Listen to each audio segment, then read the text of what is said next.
Hallelujah, praise the Lord. Welcome to Walk the Talk series. How are you all? Hope you all are doing well by the grace of God. Today, I am led to speak about the cost of anointing. Do you know, to be anointed is to be set apart for something. Set apart, which means to say, nobody else would suit that job except you.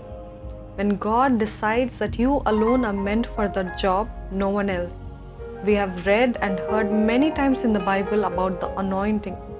But not many of you know the real meaning of anointing, the cost of it.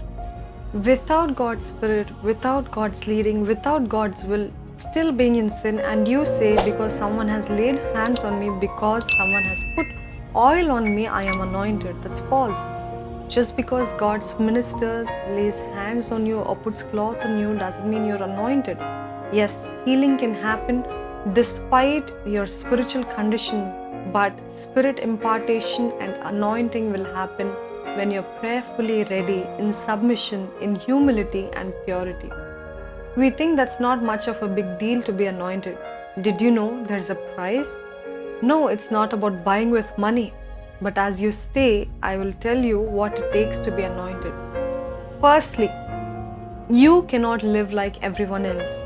Everyone else might be talking as they wish, behave how they wish, they might go everywhere they wish to, but if you are willing to be used by God, you cannot live as one with everyone else. Even though Daniel lived in Babylon, he didn't live like one of them. God instructed Samson's parents even before he was born that he shouldn't be living like everyone else. Even John the Baptist didn't live like everybody else. If you like to be anointed, you need to crucify your wishes, your desires that are against God's will. Yield to the teaching of the Holy Spirit, even if it's not what you naturally do or even if it hurts. Give up on the relationships that God wouldn't like. We see Samson and Solomon had committed those wrongs. They were so lost in people that they forgot to fulfill God's will. Secondly, whatever you're doing now, whatever God has left in your care, be faithful and responsible in that. Be busy, don't be idle. Are you doing nothing and asking God when He will anoint you?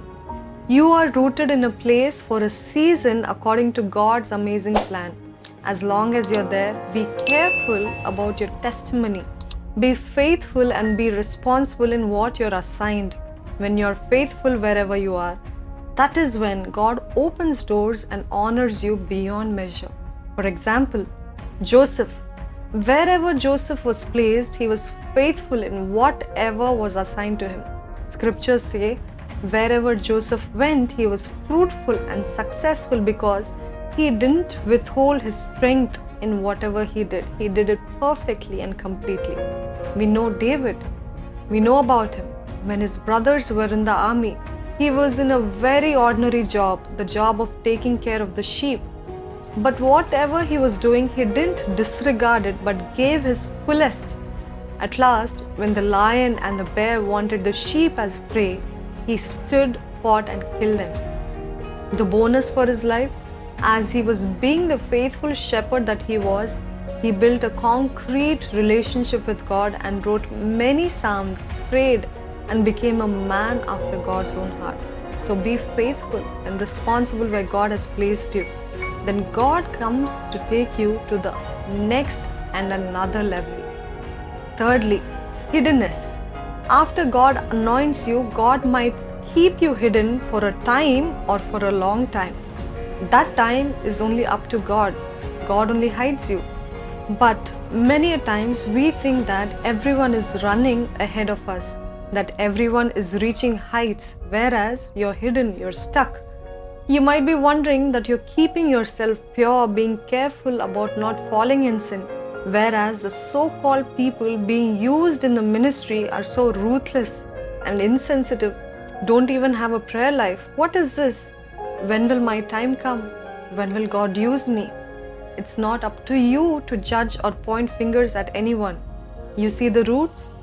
The roots only grow in darkness.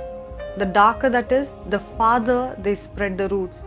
In that dark season, God tries to teach us to let go of hatred, ego, pride, jealousy, and cultivate humility and love. Even to be anointed, maybe God hides us for a period. Christ, he was hidden for 30 years until he went public. But the 3.5 years that he served, he did the greatest ministry ever. Don't be in a hurry. Don't be hasty. You're hidden for a purpose. He's preparing you. Fourthly, humility. There is no way God can anoint you if you are not humble. That's why Paul says in Philippians 2:3, in humility, value others above yourselves. The heart of pride, the heart of arrogance, I am better than you attitude, God hates it. I can sing better, I can preach better, I have more knowledge of the Word of God. If you get thoughts like these, be careful. You might be standing far off from the kingdom. Having a form of godliness, but denying the power thereof, 2 Timothy 3:5. You cannot be anointed if you think you're better than others. Have a broken heart and a contrite spirit.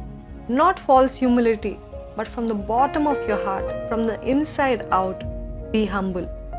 Fifth, anointing is unstoppable.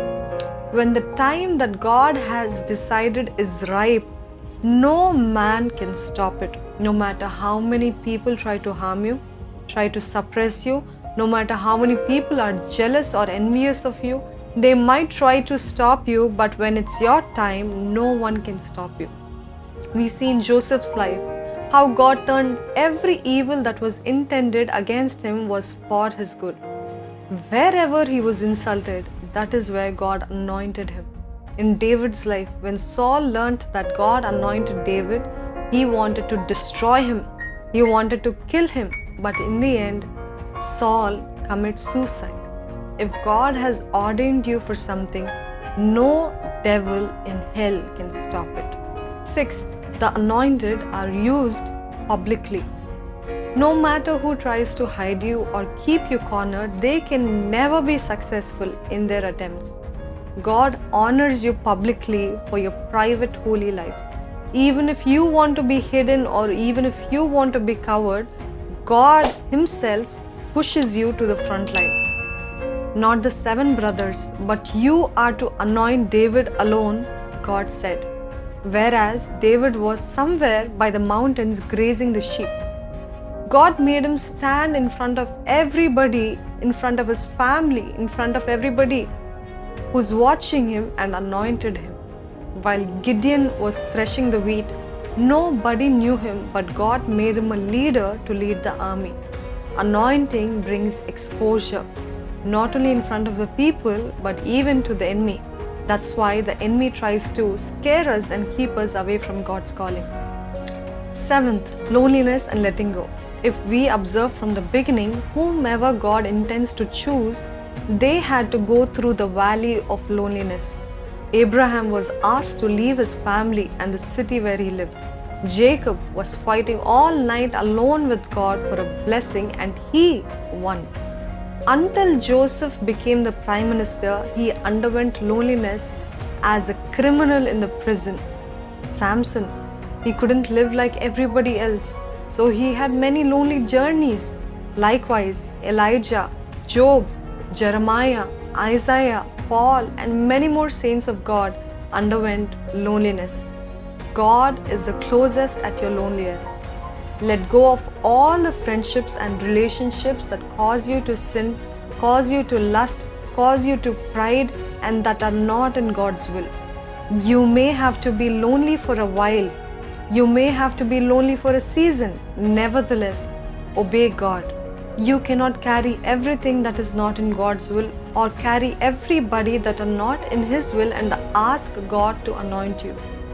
You need to remember that you are set apart. You need to remember that you have the highest calling. You have to lay down your greed, selfishness, your desires, your sinful self at the altar of God. It is not because of your talent. It is not because of how eloquently you speak.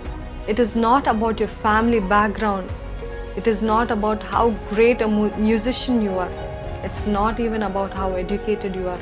It's about your heart. It's about your preparation. It's about your humility that God anoints you. God doesn't call the qualified, but qualifies the called. The yoke of anointing is not all that heavy. Love Him with all of your heart. Seek His kingdom and His righteousness wholeheartedly. It is never too late. God can use you when you are faithful to Him.